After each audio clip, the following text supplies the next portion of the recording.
Hello, everybody. This is Anna Karenina by Leo Tolstoy. Part 1, Chapter 23. Vronsky took a few turns with Kitty, and then she joined her mother.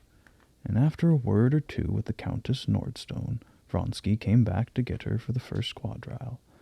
In the intervals of the dance they talked of unimportant trifles, now of Krasunsky and his wife, whom Vronsky described as amiable children of 40 years, now of some private theatricals, and only once did his words give her a keen pang, when he asked if Levin was there, and added that he liked him very much.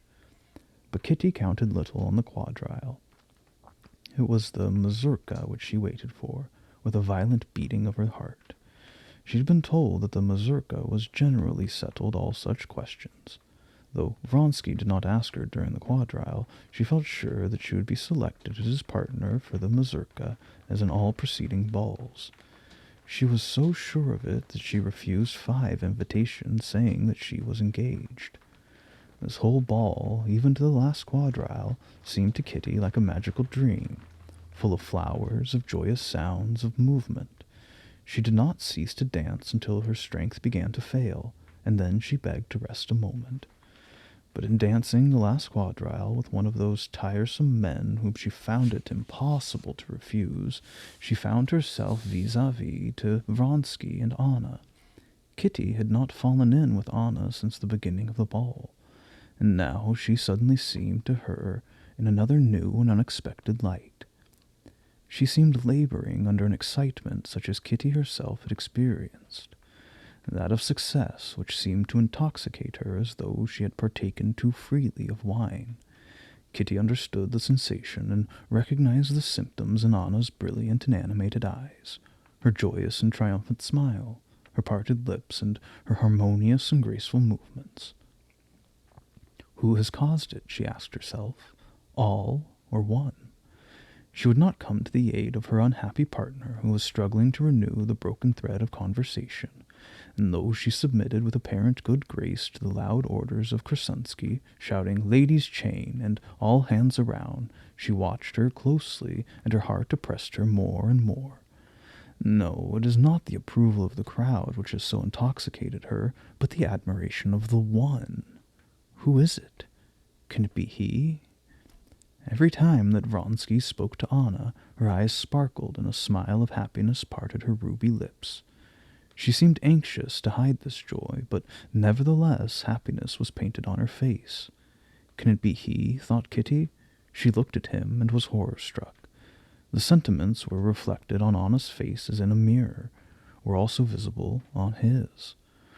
Where were his coolness, his calm dignity, the repose which he always marked his face?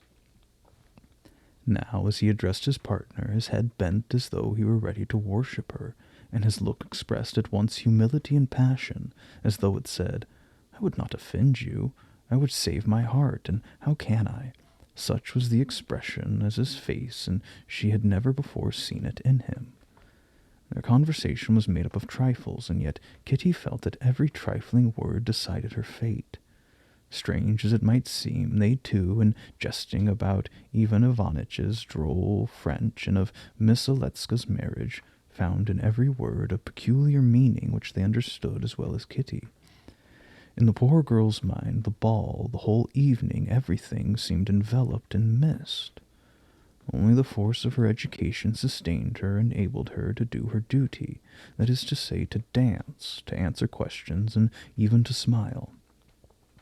But as soon as the mazurka began, and the chairs had been arranged, and the smaller rooms were all deserted in favor of the great ballroom, a sudden attack of despair and terror seized her. She had refused 5 invitations. She had no partner. The last chance was gone, for the very reason that her social success would make it unlikely to occur to anyone that she would be without a partner. She would have to tell her mother that she was not feeling well and go home. But it seemed impossible. She felt as though she would sink through the floor. She took refuge in a corner of a boudoir and threw herself into an armchair. The airy skirts of her robe enveloped her delicate figure as in a cloud. One bare arm, as yet a little thin but dainty, fell without energy, and lay in the folds of a rose-colored skirt. With the other she fanned herself nervously. But while she looked like a lovely butterfly caught amid grasses and ready to spread its trembling wings, a horrible despair oppressed her heart. But perhaps I'm mistaken, perhaps it's not so. And again she recalled what she had seen. "Kitty, what does this mean?" said the Countess Nordstone, coming to her with noiseless steps. Kitty's lips quivered. She hastily arose. "Kitty, aren't you dancing the Maruska?" "No, no," she replied with trembling voice. "I heard him invite her for the mazurka," said the Countess, knowing that Kitty would know whom she meant. She said, "What? Aren't you going to dance with the Princess Shtcherbatskaya?" "Ah, all one to me," said Kitty. No one besides herself should learn of her trouble. No one should know that she had refused a man whom perhaps she loved, or refused him because she preferred someone else. The Countess went in search of Korsunsky, who was her partner for the mazurka, and sent him to invite Kitty. Fortunately, Kitty, who danced in the first figure, was not obliged to talk. Korsunsky, in his quality of leader, was obliged to be ubiquitous. Vronsky and Anna were nearly opposite to her. She saw them sometimes near, sometimes at a distance, as their turn brought them into the figures, and as she watched them she felt more and more certain that her cup of sorrow was full. She saw that they felt themselves alone, even in the midst of the crowded room, and on Vronsky's face, usually so impassive and calm, she remarked that mingled expression of humility and fear, such as strikes one in an intelligent dog, conscious of having done wrong. If Anna smiled, his smile replied. If she became thoughtful, he looked serious. An almost supernatural power seemed to attract Kitty's gaze to Anna's face. She was charming in her simple black velvet. Charming were her round arms, clasped by bracelets. Charming her exquisite neck, encircled with pearls. Charming her dark curly locks, breaking from restraint. Charming the slow and graceful movements of her feet and hands. Charming her lovely face, full of animation. But in all this charm there was something terrible and cruel. Kitty admired her more than ever, even while her pain increased. She felt crushed, and her face told the story. When Vronsky passed her in some figure of the mazurka, he hardly knew her, so much had she changed. "A lovely ball," he said, so as to say something. "Yes," was her reply.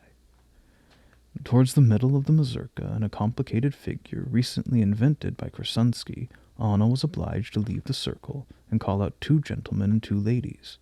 Kitty was one. She looked at Anna and approached her with dismay.